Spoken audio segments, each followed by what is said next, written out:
Good morning friends, स्वागत है आपका आपके इस अपने स्टडी फॉर लॉ चैनल में, जिसमें आज का हमारा क्वेश्चन है अल्पसंख्यक से आप क्या समझते हैं। कॉन्स्टिट्यूशन का ये क्वेश्चन है। LLB first year first semester के लिए या फिर किसी और सेमेस्टर में भी ये क्वेश्चन आता है तो उसके लिए भी ये उपयोगी है। इसका पेपर कोड है 1002, कहीं कहीं पे 102 भी आता है। अल्पसंख्यक से आप क्या समझते हैं। अल्प मतलब कम, संख्यक मतलब संख्या। जिन समुदाय जिन वर्गों की संख्या कम होती है वो अल्पसंख्यक के अंतर्गत आते हैं। निर्णीत वादों की सहायता से भारतीय संविधान के भाग 3 में प्रत्यभूत अल्पसंख्यकों के संस्कृति और शिक्षा संबंधी अधिकारों की विवेचना कीजिए। What do you mean what do you mean by minority, explain. यहाँ पे मैं लिखना भूल गई थी तो मैंने ऊपर लिख दिया है। With the help of decided cases, discuss the cultural and educational right of minorities guaranteed under Part 3 of Indian Constitution। इस क्वेश्चन में आगे बढ़ने से पहले हम सबसे पहले अपने ये दो आर्टिकल देखेंगे। ये पूरा क्वेश्चन दो ही आर्टिकल पे बेस है। आर्टिकल 29 और आर्टिकल 30। आर्टिकल 29 में दो क्लॉज हैं, क्लॉज 1 क्लॉज 2, खंड 1 खंड 2। ठीक है। 29 का क्लॉज 1 कहता है संस्कृति, भाषा या लिपि का अधिकार। जो अल्पसंख्यक, जो माइनॉरिटी वर्ग के लोग हैं, व्यक्ति हैं, उनको अपनी भाषा, अपनी लिपि, अपनी संस्कृति को अपनाने का अधिकार है और राज्य इसके लिए सुरक्षा प्रदान करती है। ठीक है। राइट टू कल्चर, लैंग्वेज और स्क्रिप्ट। इसके बाद क्लॉज 2, राज्य द्वारा मूलवंश, धर्म, जाति, भाषा के आधार पर प्रवेश से इनकार नहीं किया जाएगा। राज्य द्वारा कोई संस्था है, शैक्षिक संस्था है जो अल्पसंख्यकों के लिए बनाई गई है, उसमें राज्य किसी को भी धर्म, जाति, भाषा के आधार पर प्रवेश लेने से इनकार नहीं करेगा। ठीक है। और इसका जो हमारा नेक्स्ट है, जो आर्टिकल 30 है, उसमें भी दो ही क्लॉज है, क्लॉज 1 क्लॉज 2।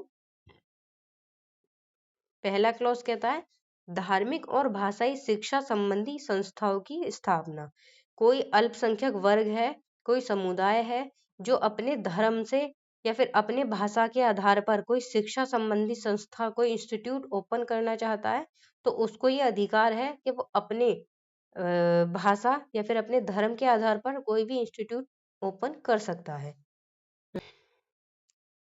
राज्य शिक्षा संस्थाओं को सहायता देते समय धर्म और भाषा के आधार पर भेदभाव नहीं करेगा। कोई राज्य मतलब कोई शिक्षा संस्था है, या तो राज्य द्वारा चलाई जा रही है या कोई प्राइवेट शिक्षा संस्था है जो राज्य से सहायता लेकर चला रही है, तो वो संस्था किसी भी व्यक्ति को भाषा के आधार पर या धर्म के आधार पर भेदभाव नहीं करेगी उस व्यक्ति के साथ। ठीक है। अब इस क्वेश्चन में आगे बढ़ते हैं, अपना क्वेश्चन पढ़ते हैं। संस्कृति और शिक्षा संबंधी अधिकार। संस्कृति और शैक्षिक अधिकार। मौलिक अधिकार भारत के नागरिक को बुनियादी अधिकारों की गारंटी देते हैं। भारत के संविधान में 6 मौलिक अधिकार निहित हैं। अभी 6 हैं वर्तमान में, पहले 7 थे। मैंने पिछली वीडियो में बताया है कि 7वें मौलिक अधिकार को, संपत्ति का जो अधिकार था, उसको 44 से संविधान संशोधन द्वारा हटा दिया गया है और उसको 300 के अनुच्छेद 300 के में पहुंचा दिया गया है। और अनुच्छेद 29 और 30 भारतीय नागरिकों के सांस्कृतिक और शैक्षिक अधिकारों से संबंधित है। अनुच्छेद 29 और 30 दोनों ही अल्पसंख्यकों को कुछ अधिकारों की गारंटी देते हैं। यह प्रावधान अल्पसंख्यकों के हितों की रक्षा करता है कि किसी भी नागरिक के वर्ग को एक अलग भाषा, लिपि या संस्कृति रखने का अधिकार है। इसमें आगे देखते हैं। अल्पसंख्यकों के हितों का संरक्षण। अनुच्छेद 29 का उद्देश्य अल्पसंख्यक समूहों के हितों की रक्षा करना है।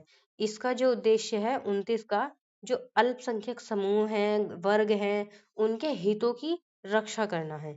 यह अधिकार केवल उन लोगों को दिया जाता है जो भारत के नागरिक हैं। भारत के नागरिकों को कुल 5 अधिकार हैं जो उनको प्राप्त हैं। बाकी सभी को, जो फॉरेनर्स हैं, हमारे विदेशी हैं, उनको भी प्राप्त है।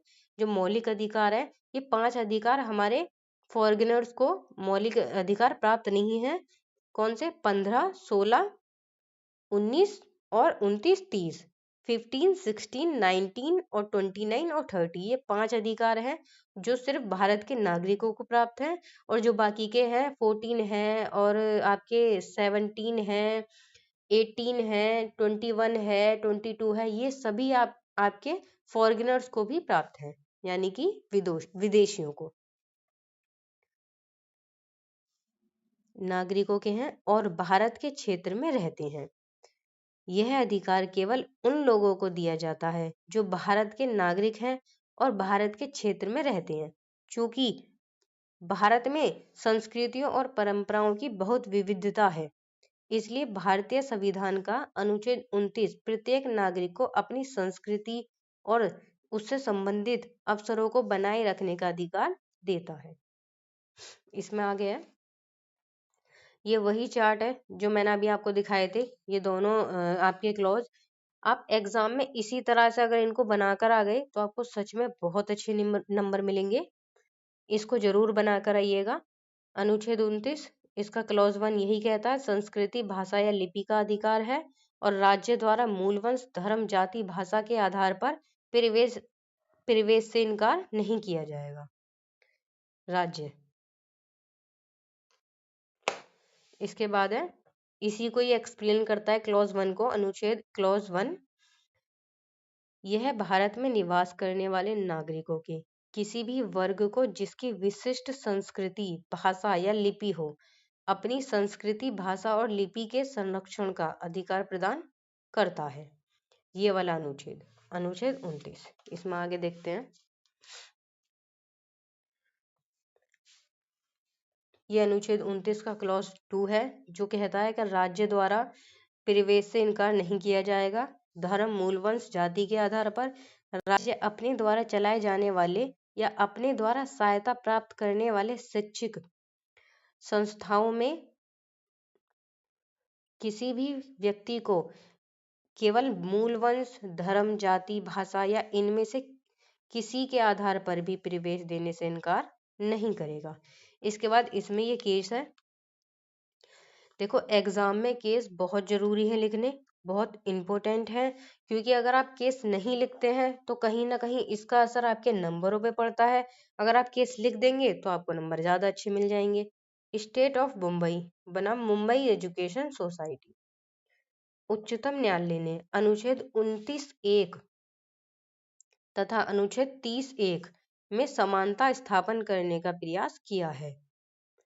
कोई अल्पसंख्यक संस्था जो राज्य से सहायता प्राप्त कर रही है, अल्पसंख्यक समुदाय के बाहर बाहर के किसी भी व्यक्ति को केवल धर्म, मूलवंश, जाति या भाषा के आधार पर प्रवेश देने से इनकार नहीं कर सकती। ये कह रहा है कि अल्पसंख्यक समुदाय के बाहर, यानी कि अगर हम लोग भी जाते हैं ना, अगर हम हिंदू समाज वाले भी जाते हैं तो भी कोई भी संस्था, कोई भी इंस्टीट्यूट, कोई भी कॉलेज हमें हमारे भाषा, धर्म, मूलवंश, इनके आधार पर हमें उससे वंचित नहीं करेगी, हमें उस बेनिफिट लेने से वंचित नहीं करेगी। मतलब हम भी किसी इंस्टीट्यूट में एडमिशन ले सकते हैं बिना किसी भेदभाव के, बिना किसी रुकावट के, प्रवेश देने से इनकार नहीं करेगी। इस केस में मुंबई राज्य द्वारा जारी एक आदेश को चुनौती दी गई थी, जिसके अनुसार राज्य अंग्रेजी माध्यम की शिक्षण संस्थाओं के केवल वे ही विद्यार्थी प्रवेश की योग्यता रखेंगे जिनकी मातृभाषा अंग्रेजी हो। न्यायालय ने इसे अवैध घोषित कर दिया। भाई, जिनको इंग्लिश आती है वो तो उस कॉलेज में पढ़ेंगे, जिनको नहीं आती है वो नहीं पढ़ेंगे। और हम लोग क्यों एडमिशन ले रहे हैं वहां पे? सीखने के लिए तो ले रहे हैं। जब हम एडमिशन लेंगे तभी तो हम वहां पे सीखेंगे। तो इसी केस में ये बात कही गई थी, न्यायालय ने इसको अवैध घोषित कर दिया था। ठीक है, इसके आगे है, अल्पसंख्यकों को शैक्षिक मतलब शिक्षा संबंधी संस्थाएं स्थापित करने और उनका प्रशासन करने का अधिकार है।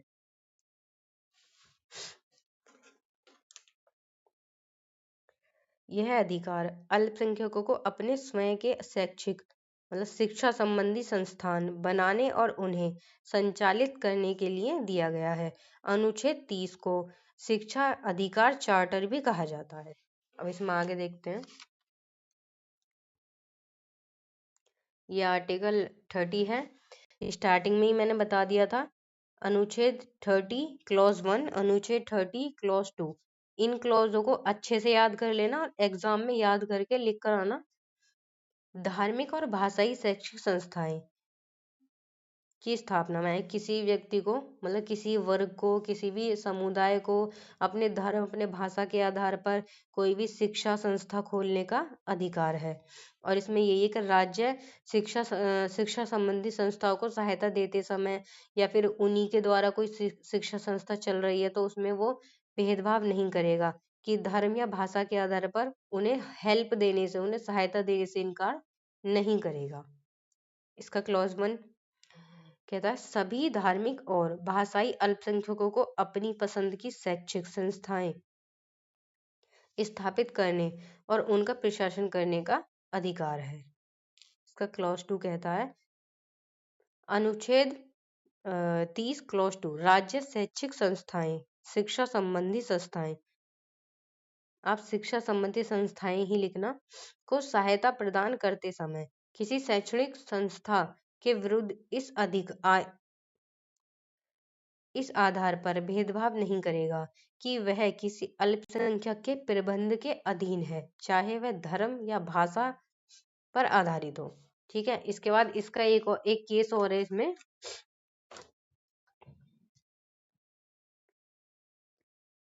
ये आर्टिकल 30 का एक केस है। SP Christian medical college education society बनाम आंध्र प्रदेश राज्य ऑल इंडिया रिपोर्टर 1986। इस मामले में यह अभिनिर्धारित किया गया यदि किसी अल्पसंख्यक शिक्षण संस्था की स्थापना समुदाय के बच्चों को शिक्षा देने के उद्देश्य से नहीं बल्कि व्यवसाय करने के प्रयोजन के लिए की जाती है तो उसे अनुच्छेद 30 क्लॉज 1 का संरक्षण नहीं मिलेगा। इस केस में यह कहा गया था कि अगर आपने कोई शिक्षा संस्था चालू की है और उसमें आप बच्चों को शिक्षा नहीं दे रहे हैं बल्कि उसमें व्यवसाय कर रहे हैं तो उसको अनुच्छेद 30 का संरक्षण नहीं मिलेगा, उसको प्रोटेक्शन नहीं मिलेगी। प्रस्तुत मामले में उक्त सोसाइटी ने अल्पमय मतलब अल्पसंख्यक संस्था के रूप में एक मेडिकल कॉलेज की स्थापना की और यह असत्य कथन किया कि सरकार की अनुमति प्राप्त हो गई है। उन्होंने झूठ बोलकर एक मेडिकल कॉलेज चालू किया और यह बताया कि उनको राज्य की अनुमति मिल गई है। लेकिन आंध्र प्रदेश शिक्षा अधिनियम और ओस्मिया विश्वविद्यालय अधिनियम तथा ओस्मिया विश्वविद्यालय अधिनियम की अवहेलना और विद्यार्थियों के हितों के प्रति पूर्णतः उदासीन होकर सोसाइटी ने विश्वविद्यालय कॉलेज में छात्रों को प्रवेश दिया। विश्वविद्यालय ने उनकी परीक्षा लेने से इनकार कर दिया।